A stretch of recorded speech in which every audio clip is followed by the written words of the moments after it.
just really hear your story. It's such an incredible journey, and so many women would love to hear it. I grew up in the Midwest in the United States. I grew up in Wisconsin. But I always had big dreams. I was always looking for ways to make money when I was a kid. Were you? Yes, I would do anything to make money, sell Christmas cards, compete in competitions. So I think really the fact that I actually became an entrepreneur is not so surprising. I was very fortunate when I was in college. I went to the University of Wisconsin in Madison, and between my junior and senior year, I actually said, I gotta see the rest of the world, just not be here working away the whole time. And I wound up going to Europe, but I stopped in England. And I saw this poster for a lecture on geosynchronous orbiting satellites. And I thought, wow, that's cool. And what 20-year-old woman would say, oh, that's like for me, I've got to go in there. But that was me. I thought satellites, outer space. I just kept thinking about it. I came out of that lecture and I said, wow. And it was in the late 60s. It was the time of the Cold War. It was when we had the Berlin Wall, and we have the Great Wall of China to keep people out. And we didn't know that much about what was behind those walls. And I thought, wow, we could get behind those walls. We could really communicate with people. Wonder if they're just like us, really, or not. So I went on to write a master's thesis on satellite communications and its potential impact on governments, on people, on communications. That powerful idea that really led me into work in the satellite business, work in the cable business, work in television, and then put all those things together to create the first basic cable network delivered by a satellite across the country. Yeah, I have to say, it was really exciting times. It was just, it was like the Wild West. Groundbreaking. Yeah. So you were really able to use technology and with the power of storytelling to create something new and really almost start an industry. It's always fun to be there at the right time. Timing is so important. When I had this idea, the market wasn't ready for it. Really? Because here in the United States and really around the globe, communication satellites were used by governments. There was a very specific event that changed it here in the United States. It was September 30th, 1975. And the industry brought the most famous boxing match of all time on a live broadcast and brought that around the globe live to Vero Beach, Florida, and demonstrated for our congressmen and senators that were there that satellites could be used for a good commercial purpose and one that people would enjoy. And it's really what changed the ability for the industry to access satellites for commercial purposes. And once you had the idea for the company and you knew, once you saw that boxing event, you're like, I know I can make this happen. People are going to understand the vision behind it. How did you start the company? The gentleman that I had worked for in the cable industry for a couple years was Robert Rosencrantz. Bob knew what my dream was, and his cable systems that he owned were going to be beneficiaries of getting new subscribers with new programming.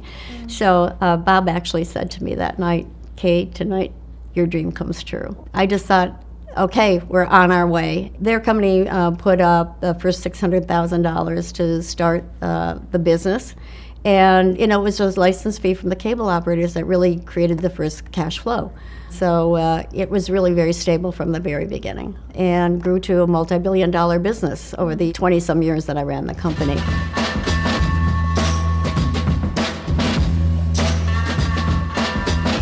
Today, people would say that it was using a disruptive technology to change a business. That's how people would look at it today. And now we're being disrupted again by the internet and being able to distribute programming via broadband and on a global basis instantaneously. So all the models are being threatened now and changed, and that's just how it goes. I mean, technology does disrupt businesses. There's no question about it. And I think even as a society, we're being disrupted by the plethora of communications that people can, utilize. But importantly, I think it is also bringing another 2 to 3 billion people into the conversation who never before were connected.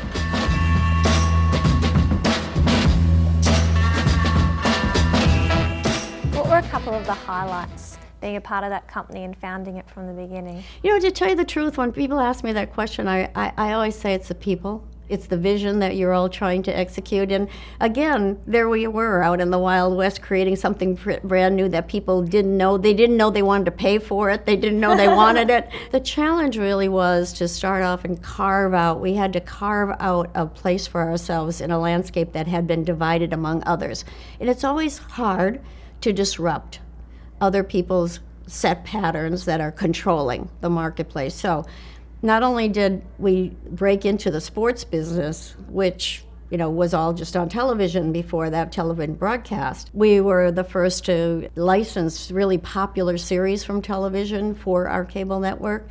We were the first to create big series of movies when we launched our movie series. We did it with 24 original movies a year. We had to create some original programming because licensing some of the most popular series were too expensive for us, or the contracts were too long. Murder, She Wrote was one of the early series that we really, and Miami Vice. Well, those are we had a series before that, but those were the two that really kind of broke open the dam.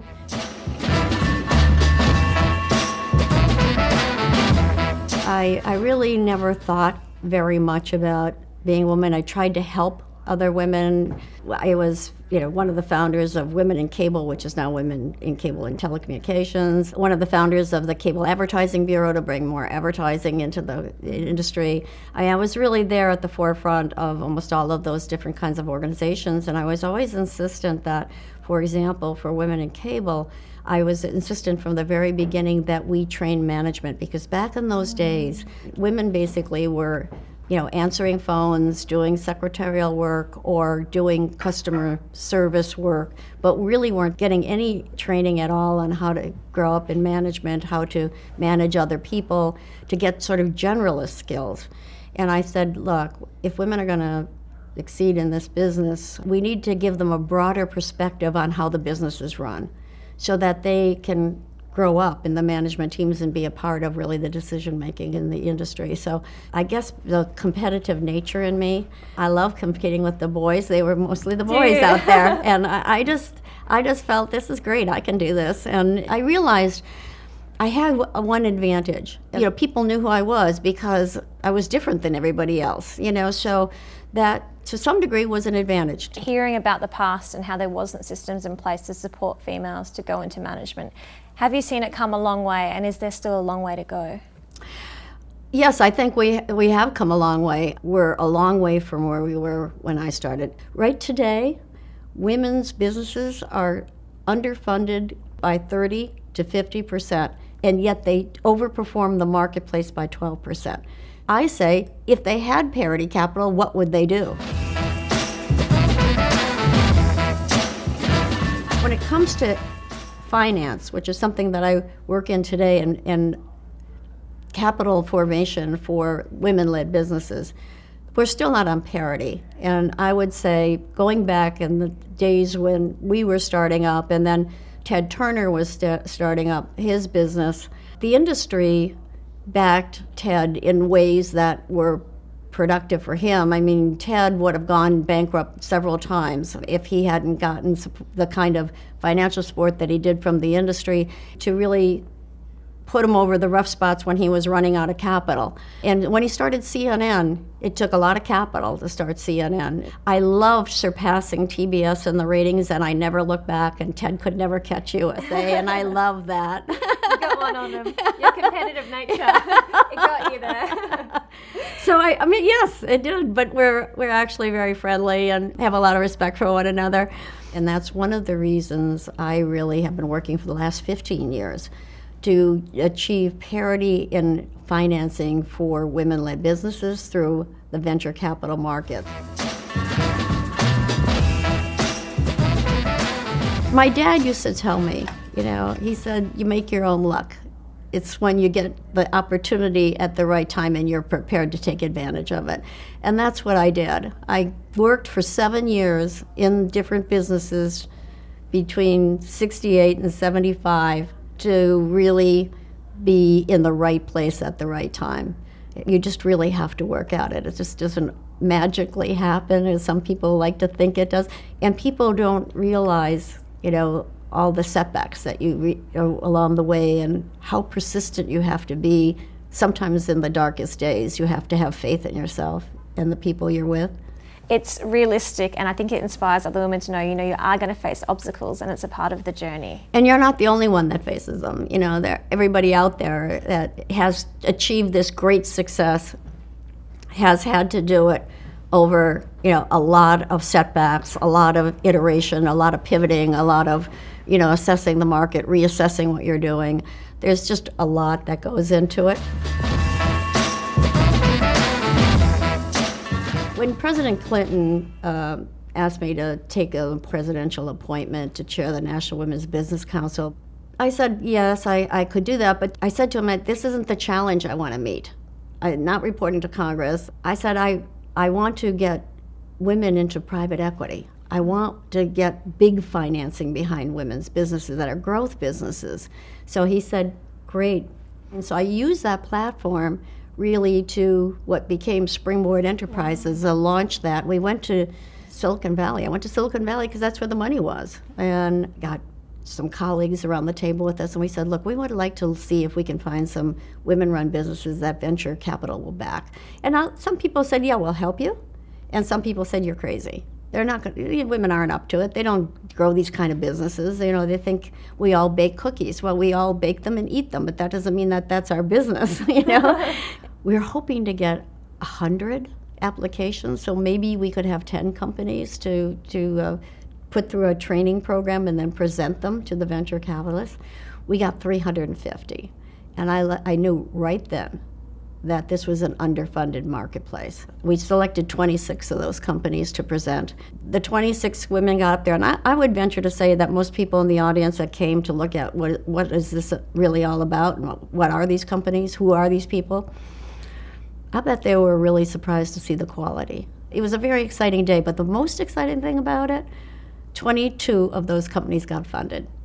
2 others merged their business. 1 woman sold her business, and 1 wasn't funded out of that entire class, and we've never looked back ever since that time. The tech market collapsed 60 days later. We kept going. That year we went on to Northern Virginia, was sponsored by AOL. We went on to Harvard, where we had a program in Boston that year. And ever since that time, in the last 15 years, we've screened almost 6,000 companies. We want to see that they have a vision, that they have the ability to execute, that they are trainable. We call it, they have to be coachable, because they're going to have to learn and iterate very quickly. That's what you have to do to scale a company. 83% of them raise capital. 80% over 15 years are in business today. And the reason we had to create it was because there just wasn't a connection. In '99, there was $104 billion in venture capital invested in the United States. 1.7% went to women-led businesses.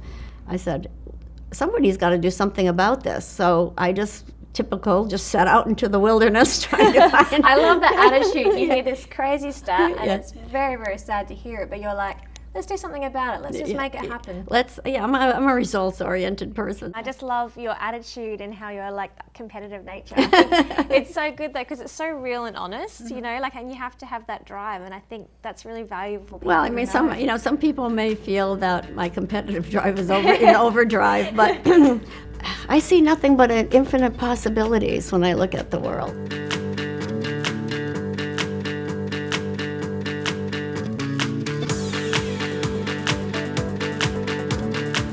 I could do it again, you know. I'm doing more, but you know, as my dad would also say to me, you grow too soon old and too late smart, you know.